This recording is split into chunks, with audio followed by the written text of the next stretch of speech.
Hello, precious hearts. Welcome to another session with Coach Lean. Today we will be talking about when the fear tries to follow my faith. This is day 44 for those that are following along with me currently while we are working through the Greatest Self-Talk 90-Day Journal Therapy. This is day 44. Day 44. And again, it's when fear tries to follow my faith. Let's take a listen. No one tells you that fear doesn't disappear when you step into faith. It often follows you. You finally obey God, take the leap, say yes to your purpose, and then fear whispers, what if you made a mistake? I used to think that if I was truly walking in faith, I wouldn't feel afraid. But that's not how courage works. Faith isn't the absence of fear. It's movement in spite of it. It's choosing to believe God's word louder than the enemy's whispers. Every great step of purpose comes with an echo of fear. Not because you're weak, but because you're close to breakthrough. Fear doesn't chase people standing still. It chases those who are moving forward. I remember seasons when I felt paralyzed by fear. Even after I said yes to God, I would second guess my decisions, replay conversations, and analyze whether I heard him right. Fear tried to convince me that I was unqualified for what I had already been chosen for. I said fear tried to convince me that I was unqualified for what I had already been chosen for. But God reminded me that calling isn't earned. It's entrusted. Calling isn't earned. It's entrusted. I didn't need to be fearless to be faithful. I just needed to move while trembling. Every time I took another step, fear lost its grip. I realized that the enemy doesn't fight the unprepared. He fights the positioned. If you're feeling resistance after obedience, it's often confirmation that you're walking in the right direction. But this is after obedience. I started learning that fear thrives in silence and dies in speech. The more I spoke the word over my situation, the weaker fear became. I stopped agreeing with doubt and started declaring truth. When fear said, you can't do this, I answered, I can do all things through Christ who strengthens me. When fear said, what if you fail? I said, even if I fall, God will lift me up again. Speaking faith doesn't make fear vanish instantly.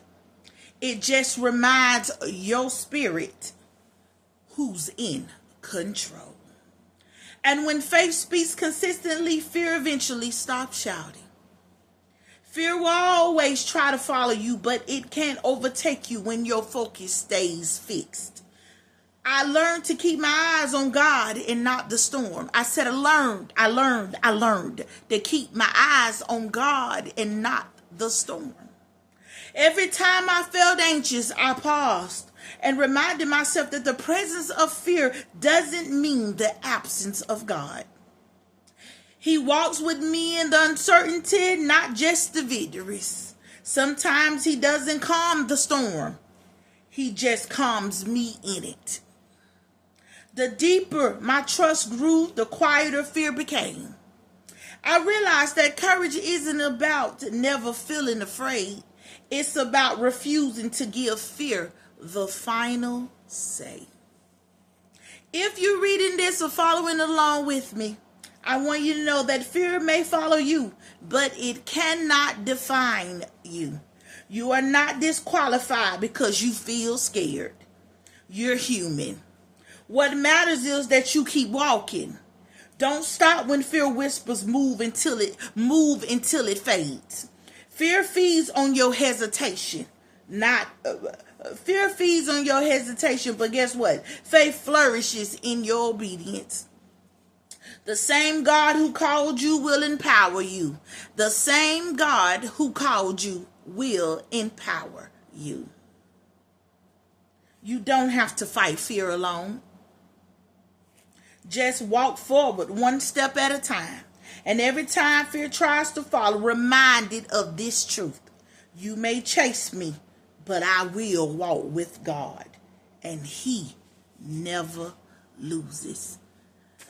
Today, I hope that you decide that you will keep putting one foot in front of the next. Because the more movement that you keep making in faith, the greater the silence of fear starts to arise. And you will find yourself overcoming one thing after the next. One thing after the next. You must keep pressing, soldiers. You must keep pressing. And know and be confident that God is walking with you every step of the way. This is Out of the Greatest Self-Talk Part 3, 90-Day Journal Therapy. Please get your copy on Amazon.com. Hard copy or the ebook. I look forward to seeing you tomorrow. And thank you for another opportunity from being able to enter into your personal space. Please like, comment, subscribe.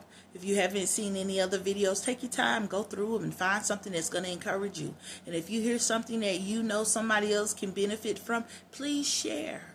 Welcome to this environment so that they can have a safe place to hear something positive, to get away from all the craziness that's happening in the world, but to have a form of consistency so that they can challenge themselves to have the hard conversations that they may try to omit. Please get your copies of all 3 of my journal self-talk books. And also I have another book called The Human Operations of Life. And that book is designed to help you understand where you are supposed to start from a mathematical standpoint.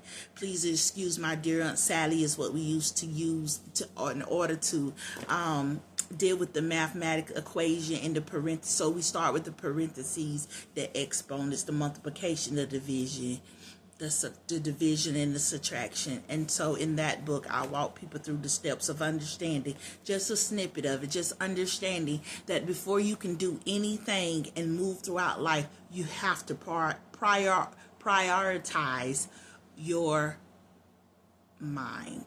And that's what the parentheses starts discussing in that particular book, is understanding you got to get your thoughts together before you can try to tackle anything else.